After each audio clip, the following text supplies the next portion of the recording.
Bien, vamos a continuar con la historia de la iglesia. Este es un tema que todo cristiano necesita conocer. Hemos estado estudiando cómo nació la iglesia, cómo se fue desarrollando. La reunión pasada hablamos acerca de cómo fue que se desarrolló el papado. Y ahora vamos a hablar acerca de las doctrinas del papado. Pero antes debo decirles algunos otros información para que ustedes estén más informados precisamente de cómo se desarrolló todo esto. El jueves pasado hablamos de algunos de los papas que están registrados ahí en la historia y nos quedamos en uno que se llamó Inocencio VIII. Este papa subió al trono en el 1484 y duró hasta el 92. Dice la historia que él tuvo 16 hijos. Todos sus hijos eran de mujeres casadas. Él vendía los puestos cardenalicios y los puestos que tenían que ver con la iglesia. Y él hizo algo que quedó en la historia grabado y que avergüenza a muchos católicos, pero este papa hacía corridas de toros en la plaza de San Pedro. O sea que había algunos que no se medían, eran terribles. Hubo otro papa, Alejandro VI, en el 1492, que sucedió a Inocencio VIII, perdón. Este era corrupto para variar. Dice la historia que era un hombre avaro, depravado. Él compró con dinero el papado, pagó para que lo hicieran papa. Él tuvo muchos hijos, por doquier, dice la historia. Incluso dice que los presumía. A la gente le decía: mira, este es mi hijo, este es mi hijo, este también. Y cuando aún eran chiquillos, los hacía cardenales. Pero él rebasó a muchos, porque a cualquiera que osara hablar mal de él, qué bueno que ya no está. Bueno, no estoy hablando mal, yo nomás estoy repitiendo la historia, pero asesinaba a sus críticos. Dice la historia que los mataba, los asesinaba. Y él tuvo, entre otras cosas, fue amante de la hermana que iba a ser el siguiente papa. O sea que todo quedaba entre familia, ¿no? Como se suele decir. Vamos a ver entonces algunas de las doctrinas del papado. Por ejemplo, en el año 394 fue cuando se instituyó el sacrificio de la misa.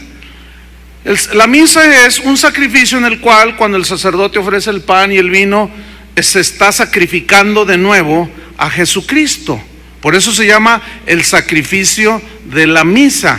Pero ¿qué dice la Biblia? Por ejemplo, en Hebreos, en el capítulo 7, en el versículo 26, yo quiero que vaya conmigo, en Hebreos 7, 26, vamos a ver qué tan bíblico era este asunto. Hebreos 7, 26, déjeme leerle.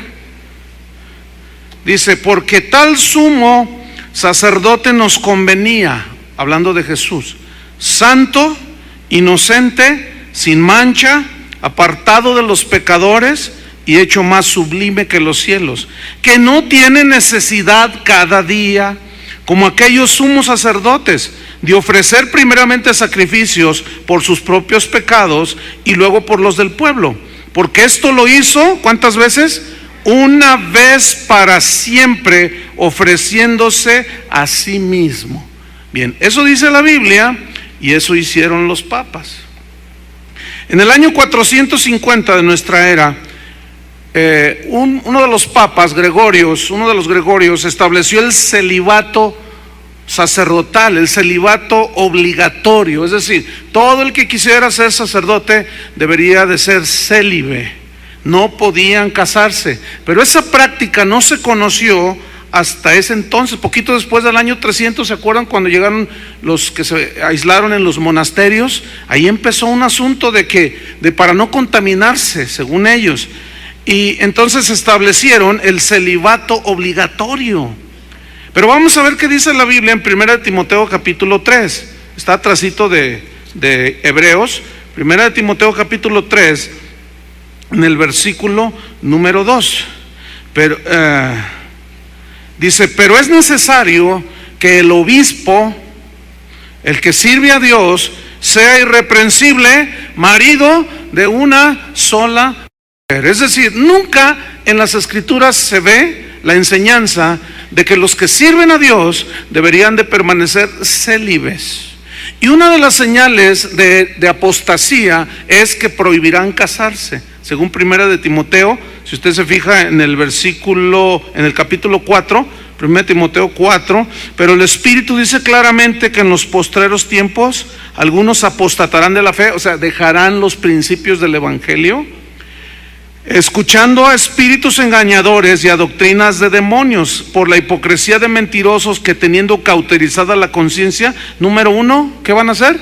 Prohibirán casarse. ¿Qué coincidencia? Digo coincidencia en este sentido. ¿Qué dice la Biblia y qué decían ellos? Entonces, a la luz de la Biblia es como nosotros debemos de pasar toda la historia de la iglesia. Vamos a llegar hasta nuestros días. No se imaginan las ganas que tengo de que lleguemos al tiempo de la Reforma, pero ya con paciencia, ¿no? Ahora bien, en el año 460 después de Cristo, por supuesto, otro de los papas estableció la oración por los muertos.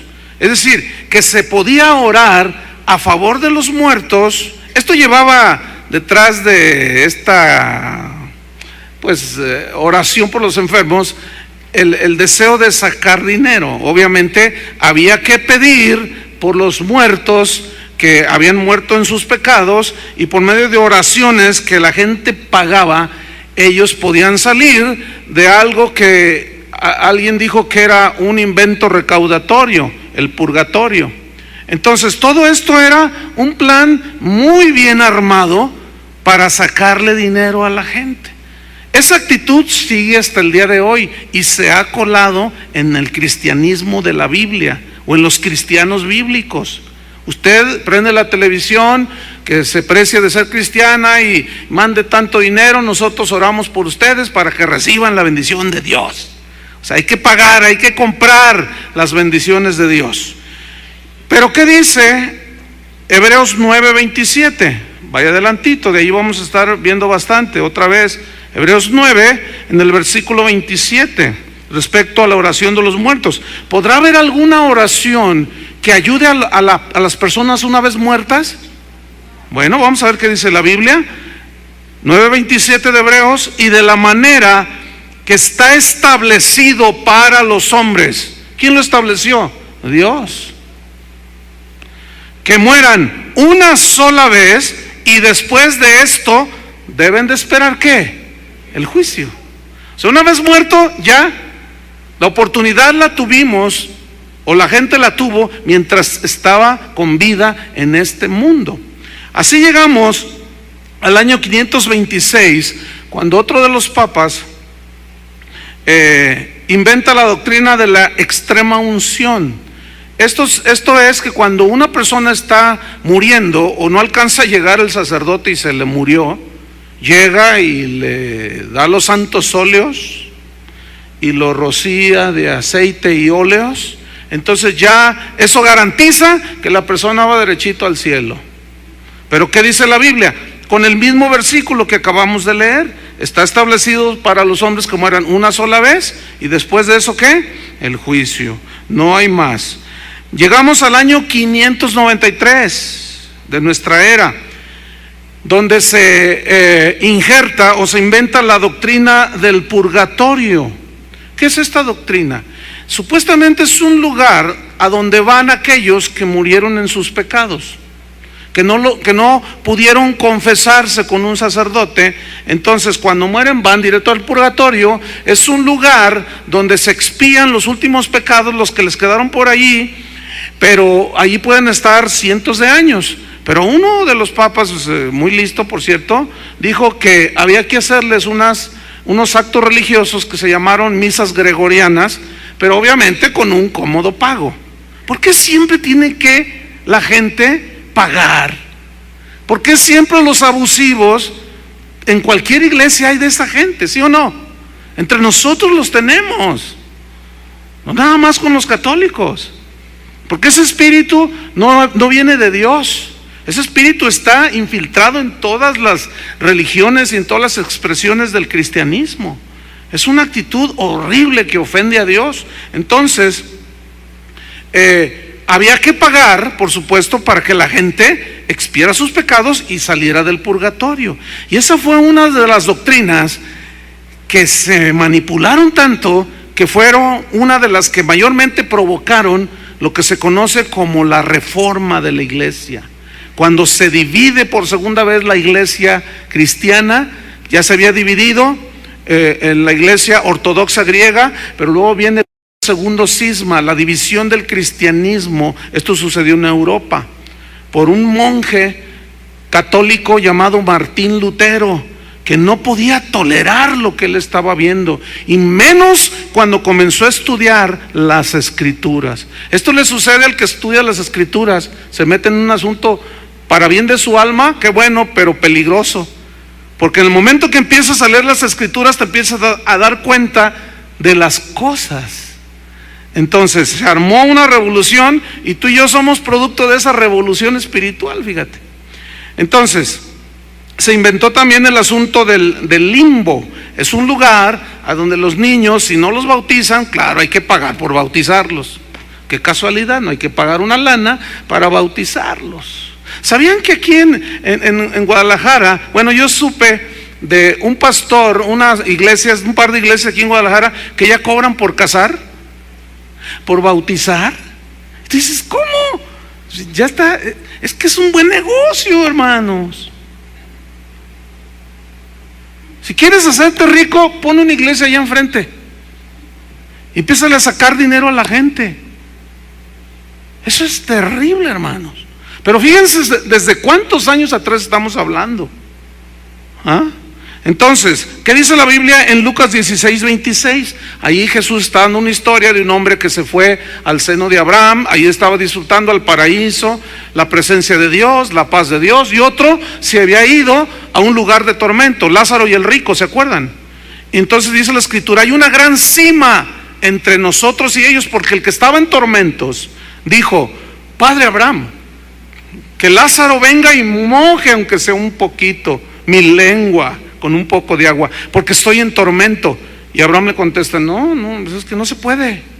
Hay una cima entre nosotros, nadie puede salir, nadie puede entrar a su libre albedrío, nadie. El que está en el cielo ya no se quiere salir de allí. El que está en el infierno quiere salir pero no puede. Entonces, no hay nada de que me paso para acá, de que tú te vas para allá, y menos pagando. Jesucristo dijo, ¿habrá algún dinero de rescate que el hombre pague por su alma? ¿Te imaginas qué tanto puedes pagar por la salvación de tu alma? Entonces el sacrificio de Cristo no tiene valor. ¿Se fijan cómo todas esas doctrinas contradicen la doctrina de la Biblia? Bueno, así se fue desarrollando la iglesia. Por eso llegamos al tiempo del oscurantismo, la medianoche de la edad oscura. Una cosa impresionante. Llegamos al año 600 después de Cristo, de nuestra era, y uno de los papas establece la misa en latín. Mire, si ni en el idioma, ahora menos en latín, porque decían que el latín era el idioma de los ángeles. Bueno, déjenme decirles, el actual papa, que es muy conservador, Benedicto XVI, acaba de dar un decreto que dice que algunas partes de la misa volverán a ser en latín. ¿Cuántos oyeron eso? Uy, luego que lean, se la pasan viendo con todo.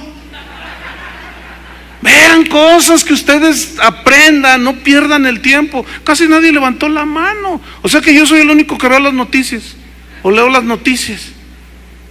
No, ya no lo voy a hacer por ustedes. Luego yo vengo y les informo y luego se me quedan viendo algunos como diciendo, ¿a poco? Ustedes deberían de estar allá abajo afirmando, no, sí es cierto, es cierto. Y si no, como una persona me dijo, yo voy a checar todo. Chécale. revísalo. Entonces ya cuando llega y me dice, no, sí, pastor, pues está bien, está bien. Bueno, todos tienen esa libertad. Entonces llegamos al año 787. Estoy dando las doctrinas más conocidas porque hay un sinfín de herejías y de doctrinas que rigen todavía esa rama del cristianismo, que es el catolicismo. Llegamos al 787, donde se instaura el culto a las imágenes y a las reliquias. Fíjense, desde el 787 comenzaron a poner imágenes en los templos católicos. Una de las doctrinas del papado es la infalibilidad del papa, es decir, que el papa no se equivoca cuando da un decreto supuestamente que viene de Dios. Bueno, escuchen bien. Esto se instauró en el 787. El Papa Juan XXIII, el francés, que gobernó la Iglesia Católica desde el 1958 al 62, él dio un decreto de que quitaran, escúchenme bien, todas las imágenes de los templos católicos. Total, ¿se equivocan o no? ¿A quién le van a hacer caso? Así están las cosas, fíjense. Hay una de contradicciones impresionantes, pero también el culto a las reliquias. En los tiempos de los reformadores, ahí en Praga, en algunos países como Checoslovaquia, Alemania, había templos donde había reliquias del cristianismo. Y había una pequeña capilla que ellos necesitaban, se les había quemado, católica la capilla, se les había quemado y no hallaban cómo sacar lana, porque todo lo del purgatorio y todo ese asunto iba a dar al Vaticano, ¿no? A Roma. Entonces decían, no, pero nosotros necesitamos una lana. Entonces a un monje católico se le ocurrió algo y sacó unos frasquitos y decía, aquí tenemos leche de los senos de la Virgen María. No estoy inventando, hermanos, porque esto suena feo y burdo y tosco, pero no estoy inventando, eso está en la historia, hermanos. Pero ahí no quedó la cosa. En otro frasquito decían, aquí tenemos el prepucio de Cristo, cuando lo circuncidaron, y ellos guardaron el pedacito. Entonces la gente venía, pero con una adoración impresionante, y obviamente se llenaban las arcas. Y así, miren, pero de reliquias, ay, hermanos, tráigase el pañuelo. Y ahí están los cristianos guardando el pañuelo en la Biblia que les bendijo el apóstol Juan sin miedo. Y hacemos las mismas prácticas, nada más que más cristianizadas. Pero ¿qué dice la Biblia al respecto? Éxodo 20, no te harás imagen de ninguna cosa que esté arriba en el cielo, en la tierra y debajo de la tierra. No te inclinarás a ellas, no te postrarás ante ellas. Bueno, eso es lo que dice la Biblia. No te harás imagen, ni las honrarás, ni te postrarás a ellas. ¿Por qué? Porque rebajar a una obra hecha de manos de hombres y decir, esto es Dios y esto me oye, no hay nada más irracional como cortar un tronco, darle forma bonita, pintarlo, ponerlo allí, hacerle un altar y luego hincármele y hablarle y creerle que me está escuchando. No hay nada más irracional que eso. Dios no es madera corruptible ni oro corruptible.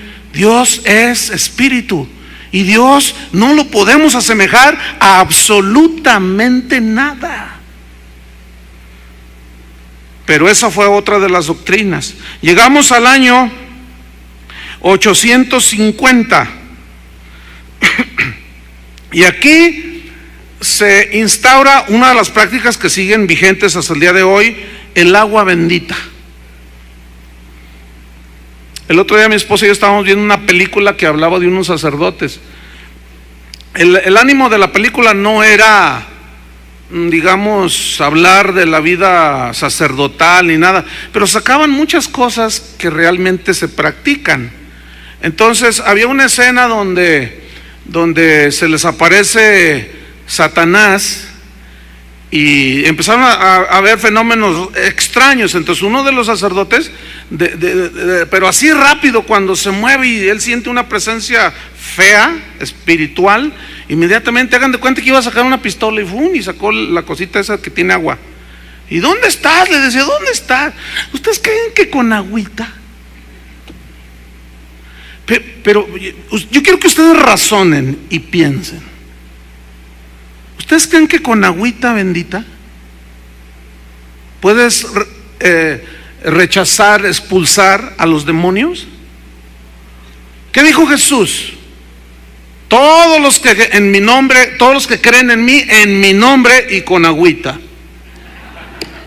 No, fíjate, una vez de recién convertido, que se le manifiesta un demonio a una persona ahí en la congregación donde yo asistía, y le estaban sacando el demonio. Yo estaba asustado porque era la primera vez que veía un poseso o alguien posesionado por un espíritu, y le gritaban y se subían arriba de él y los botaba, y así como las películas, y yo lo estaba mirando. Entonces llega uno y dice, háganse a un lado, y luego agarra la Biblia y se sienta encima de él y se la pone aquí en la frente, y le hace así, y el diablo, el demonio decía, ¡ah, no! Pero no se salía, y el otro con la Biblia aquí. Si no es un fetiche la Biblia. Hay gente que lo tiene así como algo, como si fuera como el agua bendita. Este libro por sí mismo así, nada más como un libro así. Te reprendo, Satanás. No tiene absolutamente ningún poder. Hermanos, tenemos que ser muy entendidos al respecto. ¿Por qué? Porque hay muchas prácticas dentro de la iglesia cristiana que caen en la agüita. No se diga los de Pare de Sufrir con su agüita a un lado. Ustedes han visto en la televisión. Y luego que el manto sagrado y que no sé cuántas reliquias y cosas, y le atribuyen a cosas poderes espirituales. Hemos caído en el mismo asunto. Así es que no debemos de señalar solamente los errores de uno, sino nosotros también estamos involucrados en esto. En el año 1115 de nuestra era se establece la confesión auricular. ¿Qué significa eso? Fíjense cómo todo era un plan concebido, pero con una ambición de control.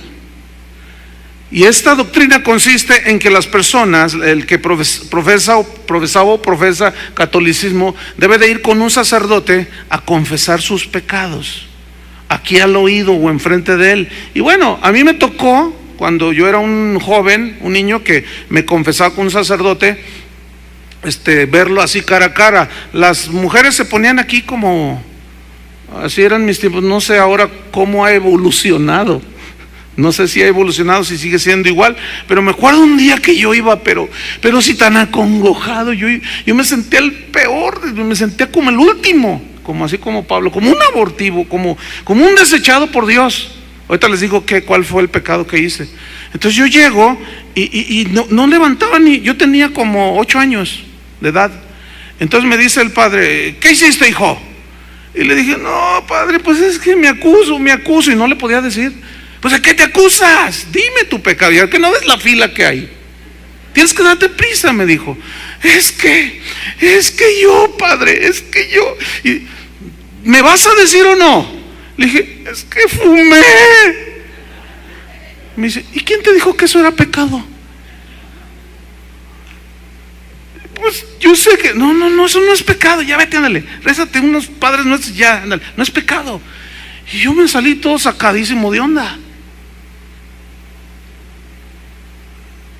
Ahí donde nosotros vivíamos era un templo, y era un sábado. Los sábados confesaban a los niños, y recuerdo que al final de la confesión, que duraba unos 3 horas, todos los niños ahí del barrio lo hacíamos, nos poníamos a jugar deportes, voleibol, básquetbol, había unas instalaciones, y cuando ya llega ese tiempo, sale el sacerdote y saca sus del Prado.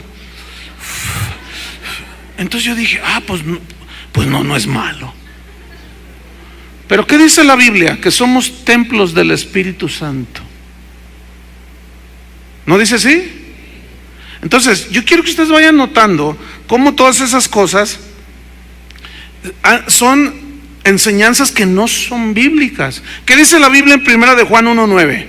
Si confesamos nuestros pecados, ¿a quién? A Dios, al Padre, en el nombre de Jesús. Si confesamos nuestros pecados, Él es fiel y justo para perdonarnos y limpiarnos de toda maldad. Fíjense qué irracional es esto. Yo ofendo a mi esposa y voy y le pido perdón a un hombre. Nada, nunca nos enseñaron, ok, yo te perdono en el nombre de Dios, ahora pídele perdón a tu esposa. Nunca. A lo mejor sí, no sé, pero a mí ya no me tocó ese tiempo de casado. Pero fíjense qué cosas. Cuando Jesús andaba aquí en la tierra, la misma gente le decía, cuando una vez sanó a un paralítico y le dijo, tus pecados te son perdonados. Y dijeron, blasfemia, ¿qué se cree este? ¿Qué te crees tú? Le dijeron a Jesús. Porque solamente Dios perdona pecados. ¿Cómo se le ocurre a un hombre decir yo te perdono? Dice, pues yo soy el Hijo de Dios y yo tengo poder para perdonar los pecados. Es el único que puede perdonar los pecados. El sacerdote no murió por mí para que Él me ande perdonando los pecados. Nada más aberrante que eso, hermano. Pero ¿de dónde fue concebida todas esas doctrinas? De mentes no nacidas de nuevo. ¿Ven? Llegamos hasta el año, en esa misma, casi a la par, en el 1115, se establece la doctrina de la transubstanciación. ¿Qué es esta doctrina católica? Es que cuando el sacerdote consagra el pan y el vino, se convierten en el cuerpo y la sangre literal de Jesús. ¿Pero eso fue lo que realmente Jesús dijo? Pregunto. Porque cuando Él estaba ahí y partió el pan, a sus discípulos, tomen, coman, este es mi cuerpo que por vosotros es partido. Pregunta, ¿tenía dos cuerpos o era simbólico? Cualquiera lo puede entender así. Cualquiera lo puede entender. En ese momento Él no tenía dos cuerpos: el pan que había partido y el cuerpo en el que estaba. Era obvio que el pan era algo simbólico. Tomó la copa y les dijo, beban de ella todos, porque esta es mi sangre, sangre del nuevo pacto, que por vosotros es derramada. Posteriormente Pablo dice, a mí me fue revelado esto. La noche que el Señor Jesús fue entregado, tomó pan, lo bendijo, lo partió, coman todos, beban de la copa. Todo el que hace esto, dice, háganlo en memoria de mí. Como un recordatorio de ¿qué?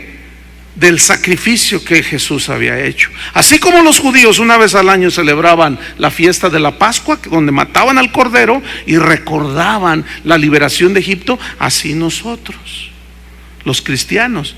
Entonces empezó a haber un montón de controversias y hasta la fecha hay muchos sacerdotes que no creen en esto, porque bueno, ellos dicen, bueno, es de fe. Bueno, sí, de fe, pero ustedes dicen, la doctrina, el Papa que instauró esto, dijo que era literal. Entonces muchos han visto, después de que consagran, ven el vino, ven el pan, la hostia, y dicen, no, pues sigue siendo. Fíjense, una de las cosas que enardeció Martín Lutero cuando fue a Roma, antes de él pues le viniera toda la revelación de la epístola a los romanos, fue que al llegar a Roma fue a una pequeña iglesia a concelebrar una misa. Entonces uno de los sacerdotes, cuando tomó la hostia, ya ven que se voltean así, de espaldas, le dan la espalda a la gente y ellos miran hacia el altar así. Y él estaba concelebrando, él estaba dando el pan y el vino. Entonces el sacerdote dijo, pan eres y pan seguirás siendo, vino eres y vino seguirás siendo. Y dijo, ¿qué dijiste? Dice, nada. Dijo, tú acabas de decir. Y se discutió con el otro sacerdote. Actualmente muchos sacerdotes no creen, porque pues efectivamente tú tomas el vino y sigue siendo vino, jugo de la uva. Agarras pan y sigue siendo pan, pero algunos muy listos han metido pedazos de carne ensangrentada y dicen, hacen ahí del que estoy consagrando, y de pronto, milagro, milagro, milagro. Miren, miren, se convirtió en carne verdadera, carne de Cristo. Y la gente, y obviamente hay que caerse con el billete. Qué horrible, ¿verdad, hermanos? Fíjense lo que los hombres han hecho, hemos hecho del cristianismo, hermanos. Qué vergüenza. En el 1229, uno de los papas prohíbe leer la Biblia. Queda estrictamente prohibido. Es prohibido leer las Escrituras bajo pena de muerte. Si te encontraban a ti leyendo la Biblia, te quemaban. Después, otro papa de los contemporáneos, Paulo VI, Juan 23 también, dijeron, la gente debe de leer la Biblia. Oh, por fin, ¿qué? ¿Se equivocan o no? Ahora, ¿por qué este papa que inventó esa doctrina de que Dios dice que no lean la Biblia? Imagínense, porque el papa era el vicario, el representante de Dios, y Dios me dijo que les dijera que no lean la Biblia. ¿Por qué prohibieron la lectura de la Biblia? Porque ya comenzaba la gente a ir a las Escrituras para ver si esas cosas eran así, y se daban cuenta que era una falacia, que era un engaño. Fíjense lo que dijo Jesús en Juan capítulo 5. Juan capítulo 5, versículo 39.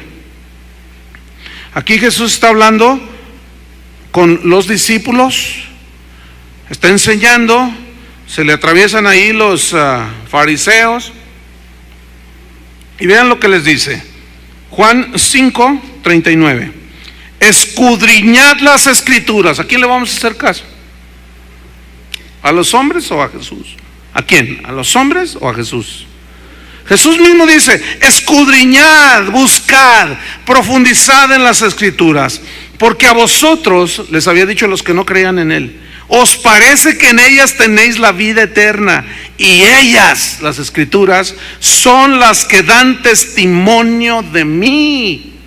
Entonces, ignorar las Escrituras, desconocer las Escrituras, es desconocer al Hijo de Dios. Nada más aberrante que eso.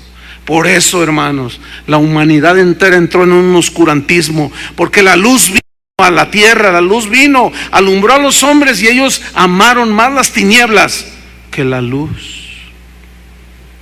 Qué increíble, ¿no? En el año 1303, ¿me quieres voltear el reloj, por favor? Porque no lo veo. Ándale, ahí así. Las 10:30, ay, jole. En el año 1303, la Iglesia Católica, un papa declara a la Iglesia Católica como la única iglesia verdadera. Dijo que fuera de la Iglesia Católica no hay salvación. Por eso es que ellos bautizan a sus niños y ya son miembros de la iglesia. El bautismo nunca hará un cristiano. Lo que hace un cristiano es el nacer de nuevo. Eso es lo que dice la Biblia. Entonces fíjense, la Iglesia Católica llama a las demás iglesias sectas. ¿Qué es una secta? Que se cierra en un dogma arbitrario. ¿Lo crees? ¿Lo crees? Lo tienes que creer porque yo lo dije y fuera de aquí, eso es una secta. Pues es la secta más grande que existe dentro del cristianismo. Porque al menos esto es muy poquito lo que estamos viendo, estamos nada más dando un repasón así. Todo eso es contrario a las Escrituras. Pero ellos dijeron, obviamente, porque la gente empezaba a razonar, a reaccionar y decían, no, pero ¿cómo? Si Cristo dijo eso. No, dice. Fuera de la Iglesia Católica no hay salvación. Entonces la gente, bajo ese dogma de la iglesia establecido por un papa, decía, no, pues no estoy de acuerdo en que no haya mujeres sacerdotisas, no estoy de acuerdo en que los sacerdotes se casen, no estoy de acuerdo en esto, no estoy de acuerdo en esto, pero aquí me quedo, porque si me salgo, pierdo mi salvación, ya no hay salvación. ¿Y qué dice la Biblia en Hechos 4:12? Porque no hay otro nombre, no hay otro nombre dado a los hombres dado bajo el cielo, dado a los hombres, en el cual podamos ser salvos. ¿En cuál nombre? En el nombre de Jesucristo, en el que dio su vida por nosotros. Otra vez hay una agresión directa a las enseñanzas de la Biblia. Miren, el catolicismo es de lo más fácil de rebatir. Es como para niños de kinder. Los testigos de Jehová, como leen más Biblia, eso es más difícil de rebatirlos, porque te bombardean con un montón de textos, también igual, ¿verdad?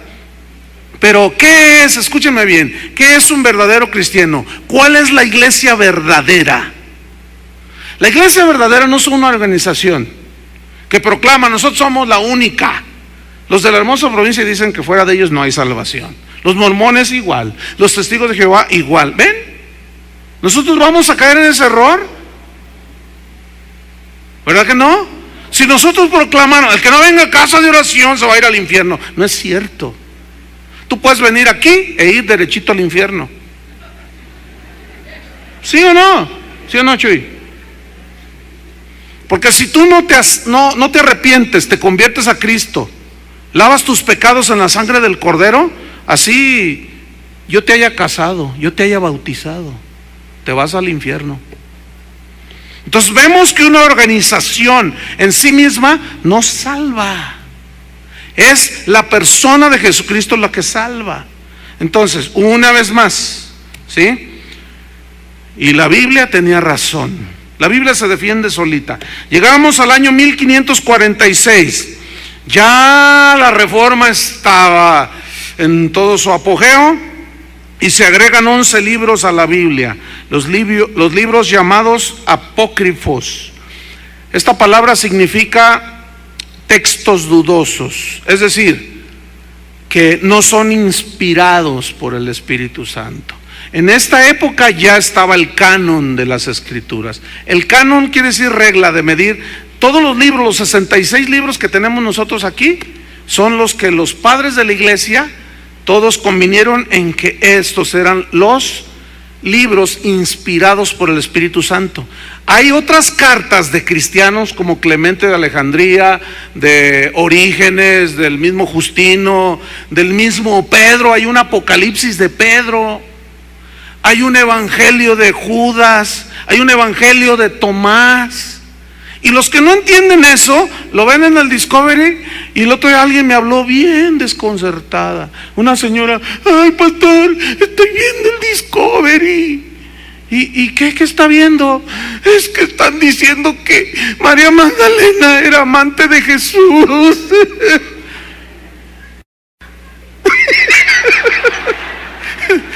Entonces yo le digo: pero mujer,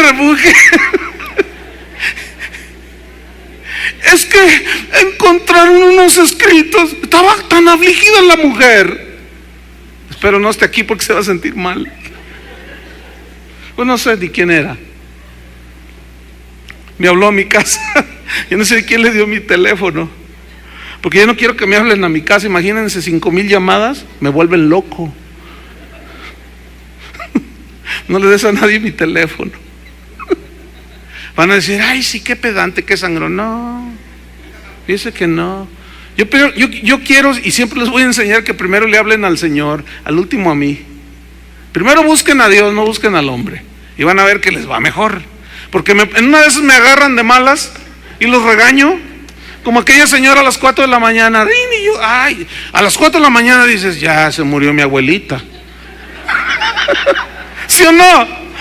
Entonces tú agarras el teléfono y el corazón así: híjole, pues entonces, bueno, pastor, sí, ¿quién habla? Ay, la hermana Rosita Alvírez. ¿Qué pasó, Rosita Alvírez? Hermano, es que ¿estaba dormido? No, estaba orando, es que Dios me dio una palabra, pastor, y se la quiero compartir. A ver, deme la palabra. Jehová es mi pastor, nada me faltará. En lugar de como le hacen los argentinos, como diciendo: ¿a quién se le ocurre tal imprudencia? Pero ¿con qué estábamos, oiga? con los 11 libros de la Biblia, con los apócrifos. Bien, en el año 1562 se establece, fíjense, escuchen, la misa es una ofrenda propiciatoria. ¿Qué es esto? Esta es de las menos conocidas, aunque en la práctica la gente lo hace. ¿Sabe qué significa la misa, una ofrenda propiciatoria? Significa que con solo el hecho de ir a misa, ya no sabían, llegó el tiempo después de la reforma, ya no sabían cómo la gente volviera a los templos. ¿Saben que hoy el 30%, 25-30% de los 800 o 1,000 millones de católicos, nada más el 20-25% van a misa? Con todo y todo lo que les han inventado, porque la gente ya no cree. Siguen siendo católicos pues por tradición, pero fíjese, la misa como ofrenda propiciatoria significa que con solo el hecho de ir a misa, tus pecados son limpiados. Con solo el hecho de ir. Por eso la gente va y se queda allá atrás. Ya cumplí ya mis pecados y ya se van. Sin arrepentimiento, sin contrición, sin reflexión. Eso se le ocurrió a un papa, con tal de que la gente regresara y obviamente pues para que dieran su limosna por el amor de Dios, ¿verdad? ¿Qué cosas tan terribles hemos hecho? Pero ¿qué dice Primera de Juan, capítulo 2, versículo 1? Hijitos, estas cosas les escribo para que no pequéis. Mas si alguno hubiere pecado, abogado tenemos para con el Padre. ¿A quién? A Jesucristo, el justo, el cual es la propiciación por nuestros pecados. Propiciación significa una víctima inocente ofrecida en sacrificio. Esa es la propiciación. Entonces, ellos creen, y todavía hay gente que nada más va, algunos fíjense, nada más llegan a la bendición, nada más llegan a la hora de que el sacerdote da la bendición, y ya alcancé la bendición, dicen, ya. Y a algunos se les quedó esa costumbre, algunos de ustedes, digo. Nomás llegan a la hora de la bendición. A veces yo estoy predicando los domingos, que es el día del Señor, que donde supuestamente lo dedicamos para la adoración a Dios. Voy a la mitad del mensaje y yo predico largo. Y voy a la mitad del mensaje y está entrando gente. Bien despistados algunos, O sea, todavía no les ha caído. Creen que ya cumplí. ¿Ya cumpliste qué? Te hubieras quedado mejor viendo allí tu telenovela. Aquí no funciona eso de que yo voy porque entonces ya agradé a Dios. Aquí no funciona eso. No lo han entendido todavía. Pero bueno, ya madurarán, ¿verdad, niños? Eso. En el año 1854, estamos llegando ya casi 200 años atrás, se instaura una doctrina que se conoce como la Inmaculada Concepción. ¿Han oído de eso? ¿Qué significa esto? Que la Madre de Jesús, la Virgen María, que concibió a Jesús por obra del Espíritu Santo, ella no tuvo hijos. Ella es inmaculada, ella es virgen antes y después. Hermanos, digo, basta un poquito, digo, ¿de qué? De sentido común, digo, un poquito de cómo nació Jesús. Nació de una manera natural. Fue concebido de una manera sobrenatural, pero nació de una manera natural. Y dice la Biblia en Mateo capítulo 1:25, refiriéndose a José, y no la conoció. Este verbo conocer significa, y no tuvo relaciones sexuales con ella, no intimó con ella hasta después que dio a luz a su hijo primogénito. Nunca se dice primogénito cuando es el único. Por eso dice la Biblia en Juan 3:16 que Dios dio a su hijo, ¿qué? Unigénito. Uni es único. Primogénito es primero. ¿Quién es el primogénito de su familia? ¿Cuántos hermanos tuviste? 3. Tú fuiste el primogénito. Bueno, Jesús tuvo más hermanos. Esa es una de las cosas más obvias en la Biblia. ¿Y qué tiene? O sea, ¿qué tiene que ¿Qué hay de grosero o de pecaminoso que José y María, que se casaron, hayan tenido más hijos? A ver, dígame. Mentes torcidas que se empeñan. No, es que ya fue inventan cada cosa. Ella está gozando allá del Señor y con sus hijos ahí alrededor. Y otros diciendo que si tuvo o no. Mira, nosotros como cristianos, a mí eso no me, que si tuvo o no. Pero oiga, se casaron. José, cuando supo que estaba embarazada, la quiso dejar porque dijo: ay, me traicionó. Pero Dios le habla a través de un ángel: no, recíbela, porque el Espíritu Santo concibió en el vientre de María. Bueno, cuando una vez da a luz, crece Jesús, ya, pues ya no te me acerques. Digo, nada más, totalmente fuera de razón, de sentido común. O sea, nada que ver. Hermanos, eso no es el cristianismo. La Biblia dice que herencia de Jehová son los hijos, ¿verdad? Es una bendición de Dios. Entonces, bueno, todo eso, ¿dónde sale? De mentes torcidas totalmente. En 1870 se establece ya como un dogma. Un dogma es algo que es así porque lo dijo el Papa, aunque se venía practicando de 800, 1200 años atrás. Pero se hace ya oficial la infalibilidad del Papa. Es decir, cuando el Papa habla, Dios está hablando. Ay, Señor, hasta se me enchinaron los vellitos. Porque ¿quién se puede poner en el lugar de Dios? ¿A quién se le ocurre? Increíble. En 1950 se hace oficial algo que también ya venía dando por muchos años, siglos enteros: la asunción de María. O sea, que ella no murió, que ascendió así como Cristo, así como Elías, así como Enoc, se la llevó el Señor. No hay un registro, escúchenme bien, en la Biblia de esto. Nada, no hay nada. Los primeros 300 siglos, que fueron cuando surgieron los llamados padres de la iglesia, hombres de Dios, como Justino, como Clemente de Alejandría, como Orígenes, todos los llamados padres de la iglesia, Jerónimo, todos esos hombres dejaron escritos, cartas, y no hay una sola mención de ese asunto.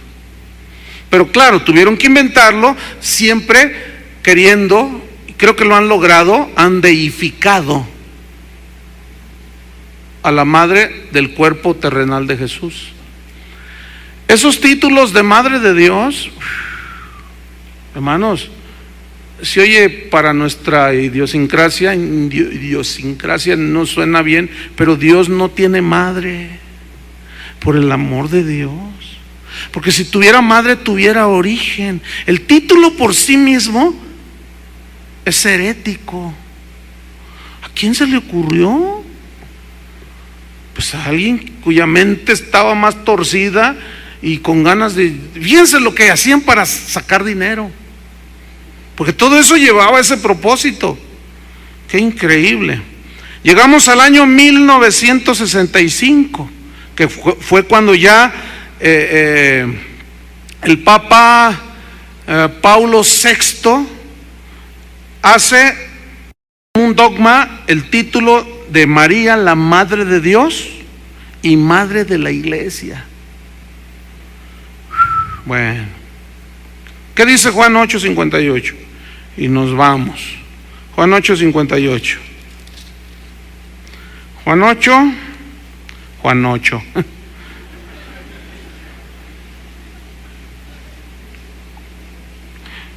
Ahora, la Virgen María fue la madre de Jesús. Jesús murió en el año 33 después de Cristo, o sea, después de él. Se oye medio. Y bueno, María pues era mayor que él, de mayor edad obviamente, ¿sí? Entonces María nació más o menos, se calcula que tenía como 16 años, 17 años. Ella nació en el año 16 antes de Cristo, más o menos. Ok. Escuchen lo que dijo Jesús. Jesús les dijo: de cierto os digo, antes que Abraham fuese, yo soy.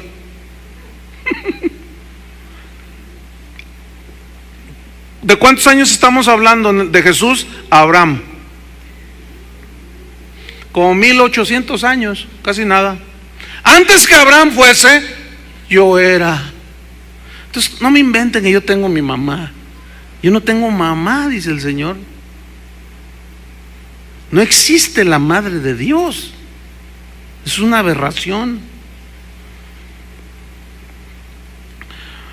Bueno, terminamos. Algunos datos y el próximo jueves empezamos con la reforma, que es a donde yo quiero llegar. Se va a poner bueno este asunto. Déjame terminar con esto. Algunos datos adicionales sobre el papado. La historia dice, afirma, confirma que el 45% de los papas de la era oscura hasta el año 400 o del 400 después de Cristo, que fue cuando fue el primer papa, 480 y pico, hasta el 1600, 1700, dice la historia que el 45% de los papas fueron homosexuales. Pero también nosotros tenemos los nuestros, ¿qué creía? También entre el cristianismo. Hay iglesias metodistas ya anglicanas cuyo pastor es un homosexual declarado y casan homosexuales. Fíjense, en esto la iglesia católica no lo acepta. Qué cosas, ¿no? Se cuelan el mosquito y se tragan el camello, como dijo Jesús, ¿verdad? Qué impresionante, ¿no? Fíjense cómo todo es un desastre, es un lío todo. En el año 900 aproximadamente hay un episodio dentro de la iglesia católica que, híjole, es de los episodios que uno de los papas quiso borrar todo vestigio. ¿Saben qué es? ¿Qué es? El hecho de que hubo una mujer papa. Se llamaba Juana y se le conoce como Juana la Papisa. ¿Cómo fue que se coló ella al papado? Dice la historia, y miren hermanos, vayan a los libros, búsquenle, pero déjenme decirles, en la lista que trae el diccionario Larousse, no vienen, no viene, ni siquiera una mención. Y el asunto fue que Juana, la papisa, se le conoce así, ella nació de un padre que era un padre. O sea, su papá era sacerdote y nació Juana y era una niña muy bonita y empezó a crecer. Claro, la escondían porque pues no podían casarse los padres y no podían tener hijos tampoco, menos, si no se casaban no podían tener hijos. Entonces la niña fue creciendo y dice la historia que era muy inteligente y la mandaron a Europa a estudiar. Y empezó, se graduó en arte, empezó a estudiar idiomas y estando en Inglaterra, ella conoció a un sacerdote y se enamoró de él. Y se hicieron amantes. Pero para guardar el hecho, ellos querían estar juntos porque se amaban. E idearon un plan y dijeron, bueno, pues me hago monje, me pongo un hábito y me hago pasar por monje. Y los dos se metieron, estaban en un convento y allí eran amantes los dos. Fíjense qué historias. ¿Han visto alguna película de eso? ¿Alguien había oído de esto? A ver, levanten la mano los que hayan oído. Pues un buen número. Ustedes son los que no ven Ventaneando, ¿verdad? Bueno, se dedican a leer, a estudiar. Entonces dice la historia que así ellos estaban juntos. Y bueno, se disfrazó de tal manera que siempre se hizo pasar por un monje. Pero estando no recuerdo en qué país, creo que en Inglaterra mismo, se murió. Vino una enfermedad que arrasaban y se murió el monje. Y ella se quedó sola.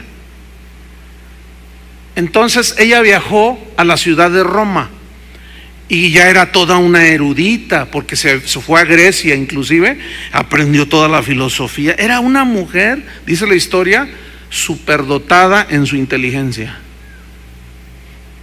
Entonces, narra la historia que cuando muere su amante, en este caso el monje, ella se va a la ciudad de Roma y ella entra a dar clases, o el monje, ¿sí? Que es ella, entra a una escuela de las más reconocidas en ese tiempo, y ella comenzó a dar clases y se empezaron a dar cuenta de la erudición de ella. Era una mujer súper preparadísima. ¿Oyeron eso, mujeres? ¿Sí o no? Digo, para que se preparen, nomás que no lleguen a ser papizas, porque entonces... Bueno, total, la historia termina en que comienza la gente a darse cuenta y llega a oídos de los grandes prelados en Roma de que había un monje que se distinguía de todos, y empezaron a escucharlo y decían: no, este está pero para grandes cosas, por toda la sabiduría y preparación que tenía. Muere el papa de ese entonces, inmediatamente la postulan y la eligen papa a Juana. Fíjense qué cosas. Ella fue coronada y siempre con sus vestiduras y haciéndose pasar por un hombre.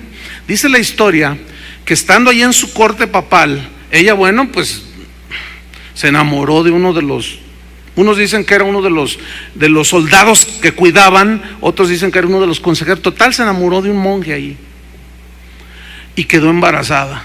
Tenía amoríos con él, quedó embarazada. Entonces, claro, con las vestiduras aquellas, pues todo se disimulaba, ¿no? Entonces había una fiesta ahí en Roma, en la cual el papa tenía que presidir y tenía que ser montado en un caballo. Todos los papas hacían eso, y le tocó a ella, y ella ya estaba en sus últimos días de dar a luz. Entonces cuenta la historia que ella iba en el caballo y de pronto alguien hizo un movimiento brusco, el caballo se asustó, relinchó, y Juana cayó y se golpeó con tal dureza que se desmayó, allí murió. Pero cuando llegan todos los que cuidaban al papa, llegan y le empiezan a desabrochar las vestiduras, pues para dar los primeros auxilios, y van viendo pues un montón de sangre, y dijeron: no, ya se nos partió en dos aquí. Y cuando la van descubriendo, un bebé. ¡Qué historias! Bueno, ese hecho, fíjense, el papa que la sucedió le hizo una capilla, pero el papa que siguió dijo: no. ¿No ven que ellos no aceptan que la mujer sea sacerdotisa? Dijeron no, y trató de borrar todo. Tumbó la capilla, la sepultó, trató de borrar todos los vestigios, pero no lo logró, porque quedaron en los libros de las crónicas de ese tiempo de Juana la papisa, la que era mujer y fue papa. Uy, esto, mira, cuando tú hablas de esto, les tocas las fibras más íntimas del catolicismo. Es una cosa impresionante. Y para finalizar, haciendo estadísticas, los que las hacen, yo no me dedico a eso, pero siempre hay gente que se agarra contando. Dicen que 30% de los papas fueron nombrados papas cuando tenían entre 11 años a 13 años de edad. Bueno, esa era la situación que prevalecía cuando aparecieron los primeros reformadores. Todos fueron monjes católicos. Ellos nunca se atribuyeron el título de reformadores. Ellos no querían dividir la iglesia cristiana. Ellos querían que la iglesia volviera a sus orígenes, y se armó. Pero de eso vamos a hablar el próximo jueves. Vamos a orar. Señor, con todas estas cosas que nosotros aprendemos de la historia y las comparamos con la Biblia, con tu palabra, nos damos cuenta solamente de una cosa: que los hombres pervertimos las cosas, que nosotros los hombres por la naturaleza pervertimos, torcemos las Escrituras. Pero el Espíritu de Dios siempre permaneció latente.